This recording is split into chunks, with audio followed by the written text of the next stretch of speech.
노년기에 접어든 후 건강을 잃는 것은 단순한 노화의 문제가 아니라 오랜 세월에 걸친 생활 습관의 누적 결과입니다. 정형외과 진료 현장에서 마주하는 수많은 환자들을 보면 공통적인 특징이 있습니다. 이들은 하나같이 특정한 생활 습관을 반복해왔고 결국 그 결과가 건강 악화로 이어졌습니다. 조기에 삶의 질을 잃고 병상에 눕게 되는 노인분들에게는 유독 자주 보이는 몇 가지 특징이 존재합니다. 안녕하세요. 저는 정형외과 전문의로 은퇴한 민병준입니다. 아직 80세도 되지도 않았는데 잘 걷지 못하시나요? 아침에 일어나면 너무 힘이 없어도 제대로 걷지도 못하시나요? 잘못된 생활 습관은 여러분의 인생을 망칠 뿐만 아니라 수명을 단축시키는 요인이 되기도 합니다. 왜 많은 노인분들이 제대로 걷지도 못하고 허리가 구부정할까요?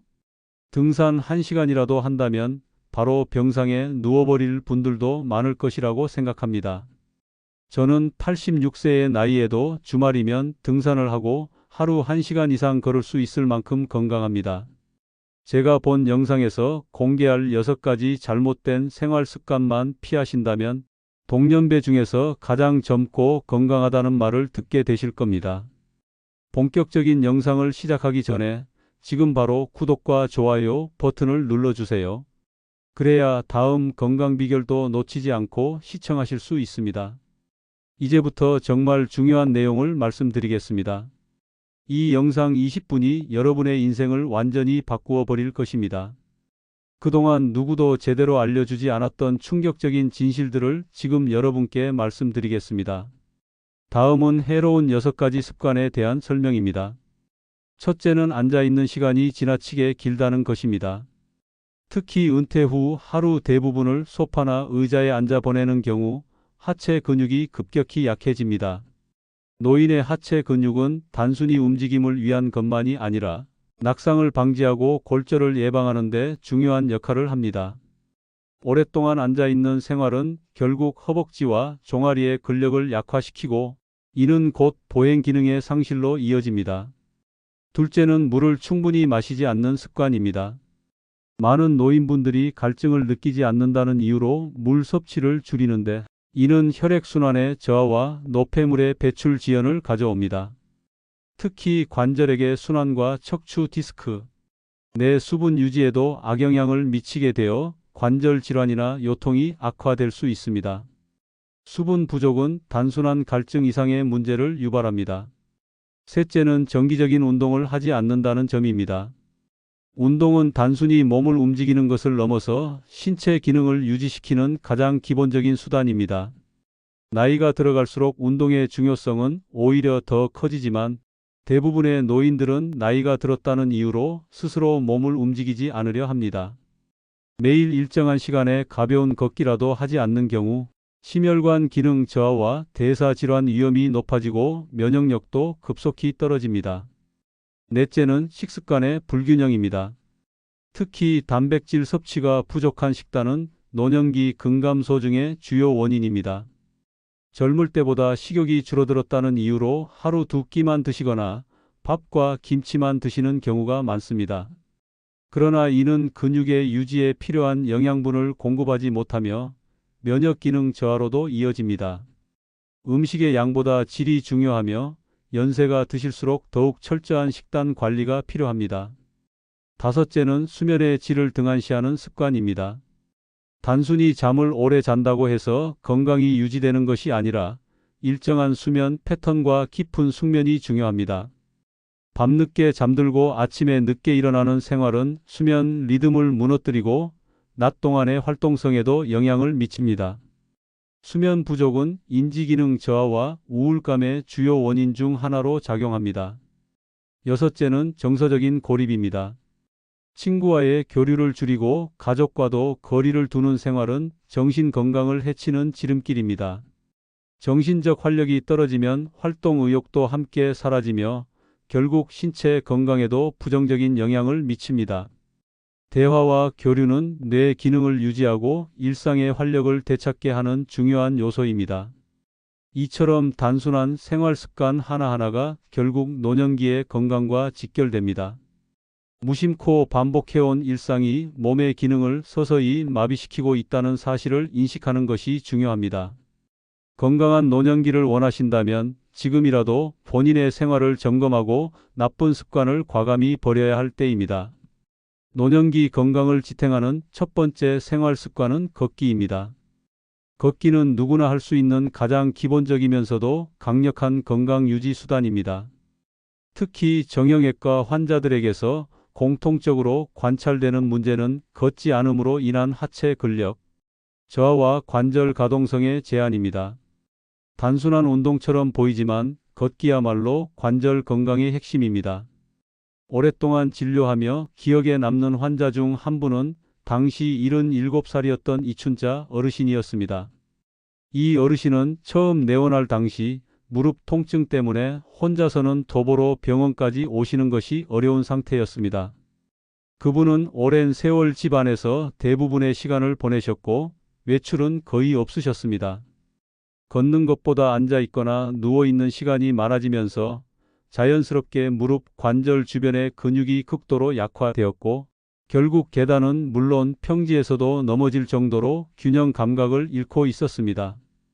이 어르신에게 저는 처음에는 하루 10분이라도 좋으니 외출복을 입고 집 근처를 걷는 습관을 들이시라고 권해드렸습니다. 중요한 것은 강도가 아니라 꾸준함이었습니다. 처음에는 힘들어 하시다가도 점차 익숙해지면서 하루 30분 이상 걷는 것이 가능해졌습니다. 무릎의 통증도 점차 줄어들었고 무엇보다 표정이 밝아지셨습니다. 병원에 오실 때도 이제는 자녀의 부축 없이 혼자 버스를 타고 오실 수 있을 만큼 회복되셨습니다. 걷기는 단순히 근육을 단련하는 것이 아니라 심폐 기능을 유지하고 혈액순환을 도와 전신 건강을 지탱하는 중요한 운동입니다. 또한 걷는 과정에서 주변 환경을 관찰하고 사람들과 인사를 주고받는 것은 정서적 안정을 돕는 역할도 합니다. 정형외과 관점에서 보면 걷기만큼 관절의 유연성과 기능을 자연스럽게 유지시키는 운동은 없습니다. 하지만 이때 주의해야 할 점도 분명히 존재합니다. 노년기에 무리한 걷기는 오히려 무릎 연골을 더 마모시킬 수 있기 때문에 편안한 신발을 신고 평지를 중심으로 걷는 것이 기본입니다. 또한 무리하게 오래 걷기보다는 하루 2번으로 나누어 20분씩 천천히 걷는 것이 더 안전하고 효과적입니다. 걷기를 생활화한 분들은 대부분 병상에 누울 일이 거의 없습니다. 반대로 걷기를 멀리한 분들은 나이가 들어갈수록 점점 더 몸을 움직일 수 없게 됩니다. 이러한 차이는 결국 건강 수명에서 큰 차이를 만듭니다. 노년기에는 특별한 운동이 필요하지 않습니다. 단지 규칙적인 걷기만으로도 충분히 건강을 유지할 수 있습니다.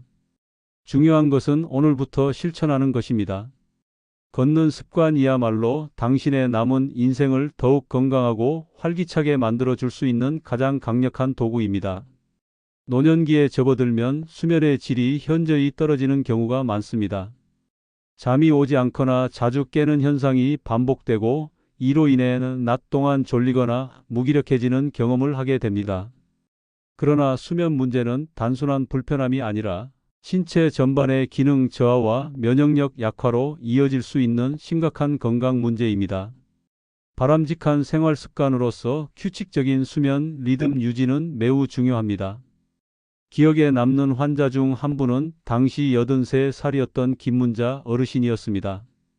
이 어르신은 늘 피곤함을 호소하며 식사량도 점점 줄어들고 어지럼증이 잦아지는 문제로 진료를 받으러 오셨습니다.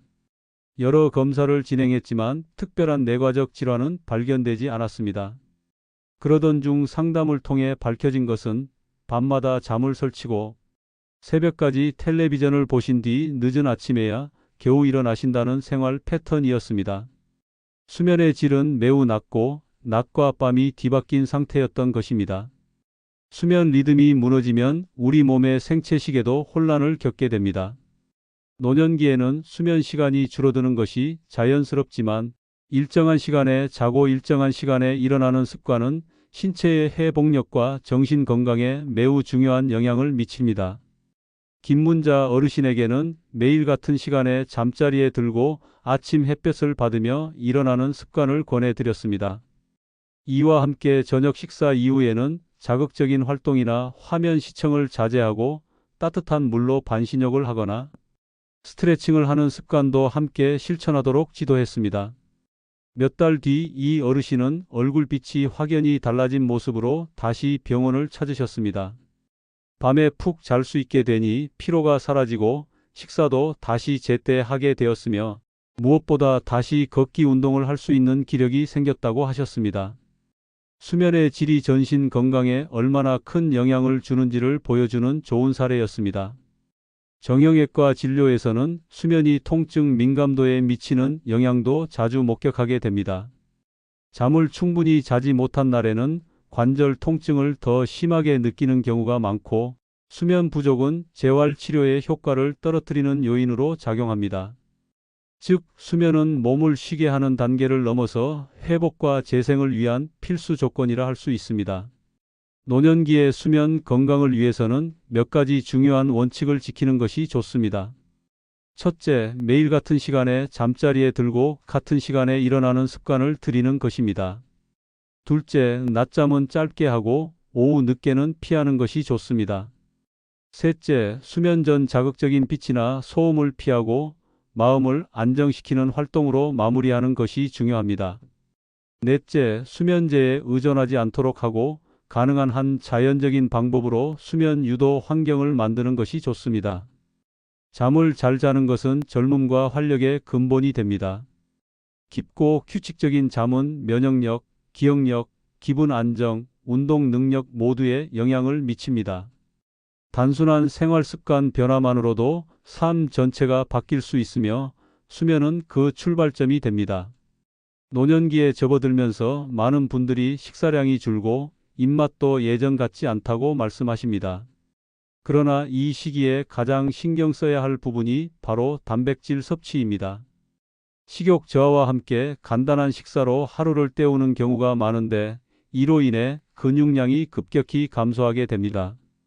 근육량의 감소는 곧 낙상 위험 증가, 관절 기능 저하, 면역력 약화로 이어지며 전반적인 건강을 위협하게 됩니다. 제가 기억하는 사례 중 82살의 박노식 어르신은 오랜 기간 허리 통증과 체력 저하를 호소하며 병원을 찾으셨습니다. 진료 기록을 살펴보면 특별한 이상은 없었지만 뼈와 관절 주변의 근육이 현저히 약화되어 있는 상태였습니다. 상담을 하면서 식생활을 여쭤보니 하루 2끼의 흰 쌀밥과 김치, 그리고 국 한 그릇 정도로 식사를 하신다고 하셨습니다. 고기나 생선, 계란은 거의 드시지 않고 소화가 안 될까봐 기피해 오셨다고 합니다. 이 어르신의 경우는 노화로 인한 근육 손실보다 식습관으로 인한 근감소증이 더 큰 문제였습니다. 근감소증은 단순히 힘이 없어지는 것이 아니라 뼈를 지탱해주는 근육이 줄어드는 것이며 이는 낙상 시 큰 부상으로 이어질 수 있습니다. 실제로 많은 고령 환자들이 근육이 약해지면서 골절을 당하고 그 이후 병상에 눕게 되는 악순환이 반복됩니다. 그래서 저는 박노식 어르신에게 단백질 중심의 식사로 식단을 바꾸실 것을 권유했습니다. 고기나 생선, 계란, 두부, 콩류 등을 적절히 섭취하고 하루에 한 번은 반드시 단백질이 포함된 반찬을 드시도록 하였습니다. 특히 고기 섭취에 거부감이 있는 어르신들에게는 부드러운 생선구이나 두부조림 같은 음식이 좋은 대안이 됩니다. 이와 함께 수분 섭취를 늘리고 비타민과 무기질이 풍부한 채소와 과일도 곁들이도록 권해드렸습니다. 몇 개월 후 다시 내원하셨을 때 어르신은 이전보다 확연히 달라진 모습을 보이셨습니다. 체중이 적절히 증가했고 걷는 속도도 빨라졌으며 통증이 줄어들어 잠도 더 잘 주무신다고 하셨습니다. 단순한 식사 변화만으로도 이렇게 큰 효과를 볼 수 있다는 사실에 많은 분들이 놀라워하시곤 합니다. 정형외과 전문의로서 가장 안타까운 순간은 단백질 부족으로 인한 근육 소실과 골절로 병상에 누운 어르신들을 볼 때입니다. 노년기에는 배부르게 먹는 것이 아니라 제대로 먹는 것이 훨씬 중요합니다. 특히 단백질은 뼈와 근육 건강을 동시에 지탱하는 핵심 영양소이므로 매 끼니에 적절한 양의 단백질이 반드시 포함되어야 합니다. 또한 노인의 경우 위장 기능이 예전 같지 않기 때문에 소화가 잘 되는 조리법을 선택하는 것도 중요합니다. 튀기거나 자극적인 음식보다는 삶거나 찌는 조리법이 적합하며 식사 시간도 규칙적으로 유지하는 것이 필요합니다. 결국 건강한 노년은 좋은 식사에서 시작됩니다. 아무리 약을 먹고 운동을 해도 올바른 식습관이 뒷받침되지 않으면 효과는 미미합니다. 오늘부터 식탁 위를 다시 한번 돌아보시길 바랍니다. 노년기에 건강을 유지하기 위한 중요한 요소 중 하나는 바로 햇볕과의 접촉입니다.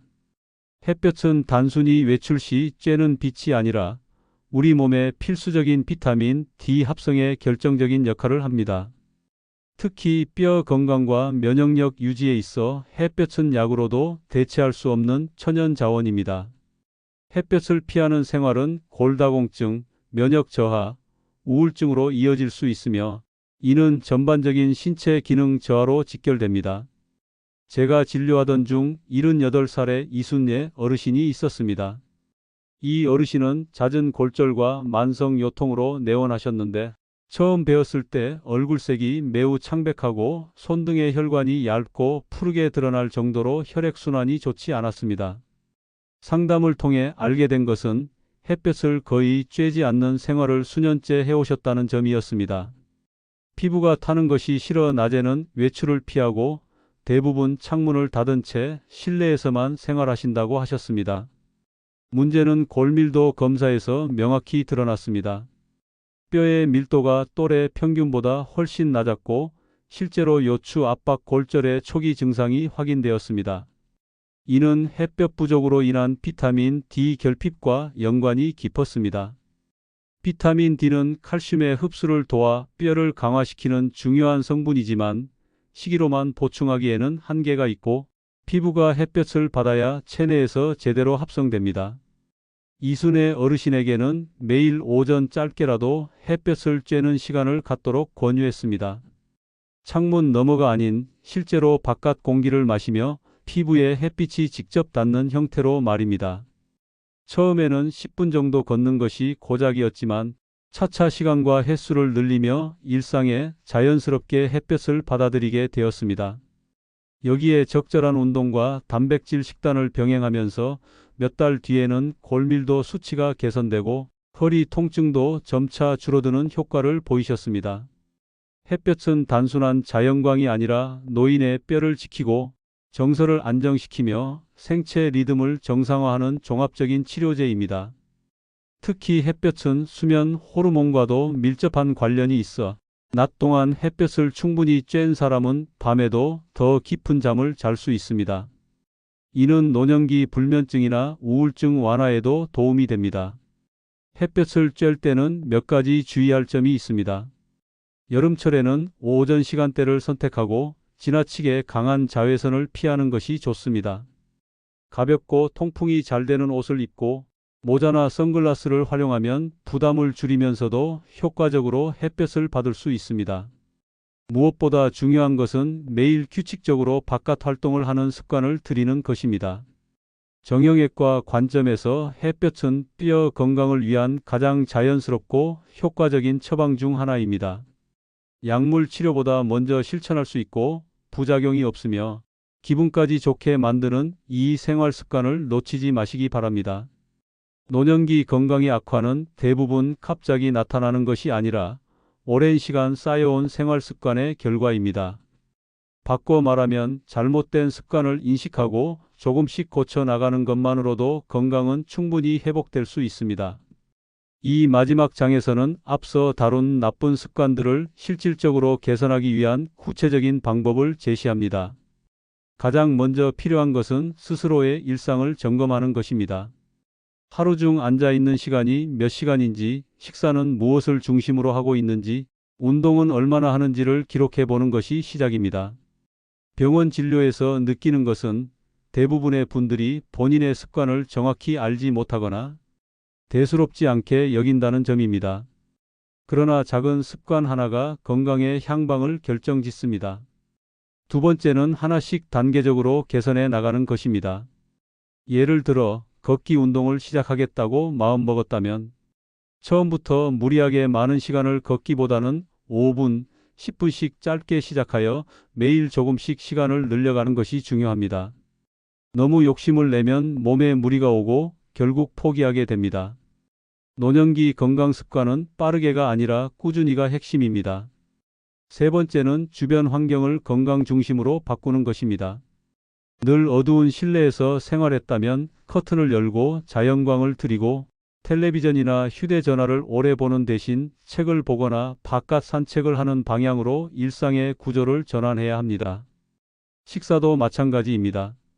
밥상에 단백질 반찬을 항상 하나는 올리고 물을 손이 닿는 곳에 두어 자주 마실 수 있도록 환경을 조성하는 것이 필요합니다. 네 번째는 가족과의 협력을 이끌어내는 것입니다. 스스로 혼자 건강 습관을 유지하는 것은 어려운 일입니다. 자녀에게 하루 산책을 함께 하자고 권하거나 아침 식사를 챙겨달라고 부탁하는 것도 좋은 방법입니다. 정기적인 병원 검진도 가족의 도움으로 더 수월해질 수 있습니다. 나이 들수록 중요한 것은 혼자가 아니라 함께라는 점입니다. 다섯 번째는 의학적 도움을 적극 활용하는 것입니다. 걷기가 어렵다면 보조기나 지팡이를 활용하고 무릎 통증이 지속된다면 단순한 파스나 찜질보다는 정확한 진단을 받아야 합니다. 무턱대고 약이나 보조제를 복용하는 것보다는 전문의와 상담을 통해 맞춤형 건강 전략을 세우는 것이 가장 효과적입니다. 예방적 관점에서 의료를 활용하면 오히려 약을 덜 먹고도 건강을 유지할 수 있습니다. 마지막으로 가장 중요한 것은 의지와 태도입니다. 생활 습관은 단기간에 바뀌지 않습니다. 그러나 건강한 삶을 위한 마음가짐이 확고하다면 누구나 조금씩 바꿔나갈 수 있습니다. 나이와 상관없이 스스로의 몸과 마음을 아끼려는 노력이 있다면 지금 이 순간부터도 충분히 건강은 회복될 수 있습니다. 이제까지 소개드린 걷기, 수면, 식사, 햇볕 노출 등은 약보다 더 강력한 치료법입니다. 중요한 것은 실천입니다. 오늘부터 실천하십시오. 그렇게 하루하루 반복되다 보면 어느새 주변 사람들로부터 젊어졌다는 말을 듣게 되실 것입니다.